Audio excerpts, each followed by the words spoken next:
Does God exist? Could be humanity's most frequently asked question. That and what's for dinner? Well, here's some food for thought. Looking around you, it's hard to deny that the order and beauty of nature is truly astounding. The amount of intelligibility, the way bits and pieces exist and coexist, order and regularity. Even the fact that a single protein exists is a miracle.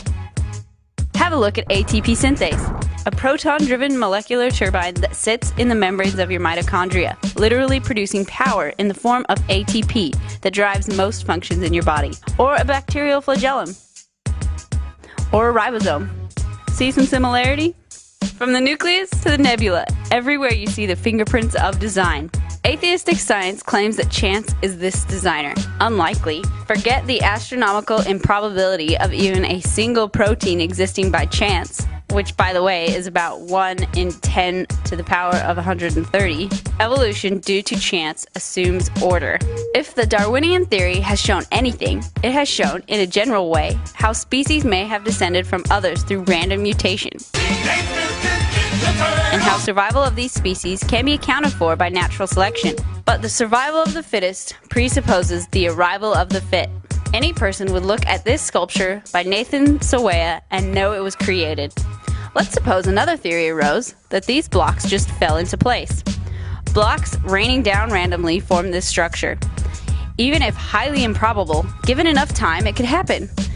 If this sculpture could come about by chance, chance could not form it alone. The interaction of subatomic particles, the spatial relationship of the atoms within the plastic, the forces holding these atoms together, the friction between the surfaces of the Lego blocks, the platform for the structure to form on, the interaction of gravity and matter, you would have to assume all these and more before chance could act. And where did the blocks come from? So, no established order, no room for chance to work. Let's wax philosophical. Everything is in a constant state of flux, like this flux capacitor. For example, a seed. A seed can grow to be a giant tree. Firstly, the seed cannot bring itself into existence. Secondly, even though the seed has the potential to become a tree, it's not yet a tree. How does a seed change to become a tree? The seed cannot purely change itself. It needs to be acted on by other things around it. It needs some dirt, some water, some nutrients. For argument's sake, say this seed requires 7 changers so that it can change.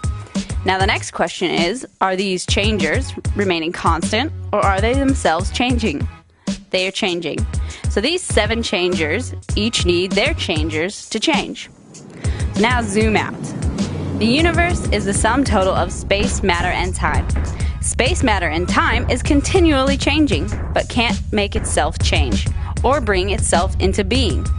Therefore, there has to be a force, external to space, matter, and time, the unchanging source of existence and change, God. The only possible argument to dodge this would be to say that the universe could be infinitely old, and therefore would not need a creator because there was never a point of creation. There cannot be an unending series of changers changing things, and here's why. Here is today.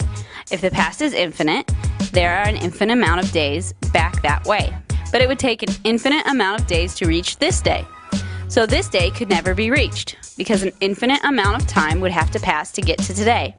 So the universe must have had a start, and must have had a reason to start.